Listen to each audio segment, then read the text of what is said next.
Hello, Atom Collision here, and today I'm going to be talking about the evolution of Minecraft and all the important updates. In 2009, Marcus Persson aka Notch began development on a 3D sandbox/indie game as a project, and on the 13th of May 2009 he released it to the public on the TIG source forums. He dubbed this the Cave Game, which would later be renamed to Minecraft. It feels like a completely different game. There were only two types of blocks, cobblestone and dirt. You couldn't choose which one of them to place. This was dictated by whether you were above or below the ground. The world was completely flat, and once you dug through the 64 layers of cobblestone, you'd fall until you closed the program. Minecraft Classic 0.0.11a, which was released 4 days later, was honestly the buggiest game I have ever played. There were supposed to be different types of blocks, however it only loaded cobblestone when I played it. I'll show you some pictures of what it's supposed to look like. Also, it ran in 640 by 480 the whole time, even in full screen, as 1440p monitors weren't a thing in 2009. Weirdest thing, that there were loads of random sprites dancing around for no particular reason. I'll show you a picture of that as well. On the positive side, textures were updated and you got a better choice of blocks. Then followed the in-dev version of Minecraft. This was the most important update yet. Survival mode had been released, you could craft, and you could finally My diamonds! I promise I won't do that again in this video. I will put the full list of updates on the screen for you.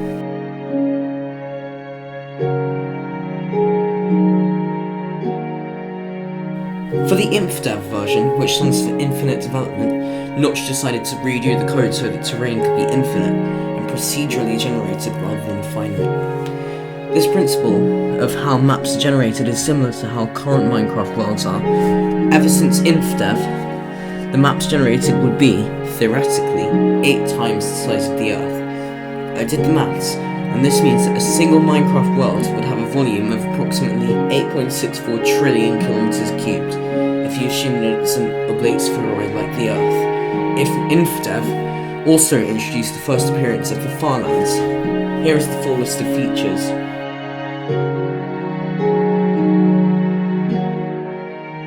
On the 30th of June 2010, Alpha 1.0.0 was released.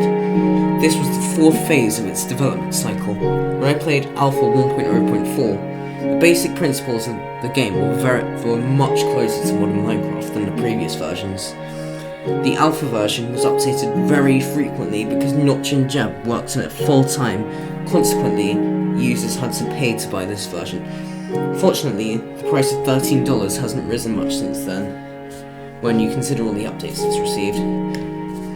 This modernised the game more than any other version, as you can see from the new features, some of which are paramount to today's version of Minecraft. Many months later. On the 20th of December 2010, Minecraft Beta 1.0 was released. It feels very similar to the Minecraft we know and love. I noticed that it resembled Pocket Edition, which is the way I used to play Minecraft years before I joined the PC Master Race. It felt like much more of a complete game than the other versions I've covered. Not that they were bad, of course, well, apart from 0.0.11a. This brought the largest number of new features out of all the versions that I've compared so far. The new features were: on November the 18th, 2011, one of the most important updates to any game was released. Java Edition 1.0 was finally out. This brought a whole host of new features to the game, and Minecraft started to skyrocket in popularity. The complete overhaul in this update explains why. By the way, you will have to pause the video if you care about this stuff.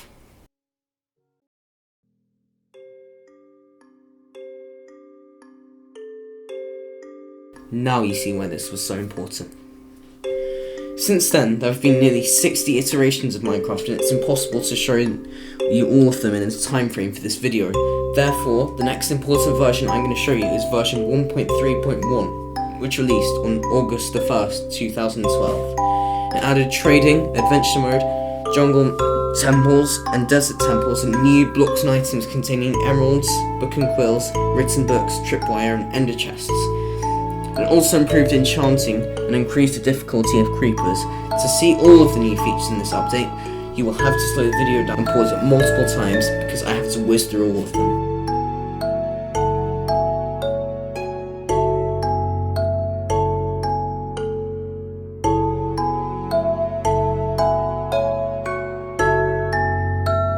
The next version I'm going to show you is version 1.7.2, which was released on the 5th of October 2013 and added many new biomes, generated structures, new flowers, stained glass, better networking, new commands and more. I will also show you the features but not the gameplay from version 1.7.4. The next important update that I'm going to show you is 1.8. It was released on September the 2nd, 2014, which was 253 days after the last major update, which was 1.7.2. It was also around the time when Microsoft acquired Mojang for $2.5 billion. Therefore, this was a major update, with all the features shown on screen.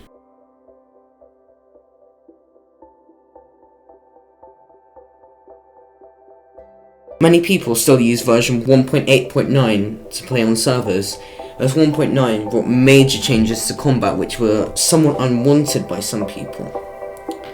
And finally, we arrived at versions 1.14, 1.14.1 and 1.14.2. They were released on April the 23rd, 2019, May the 13th, 2019, and May the 26th, 2019 respectively.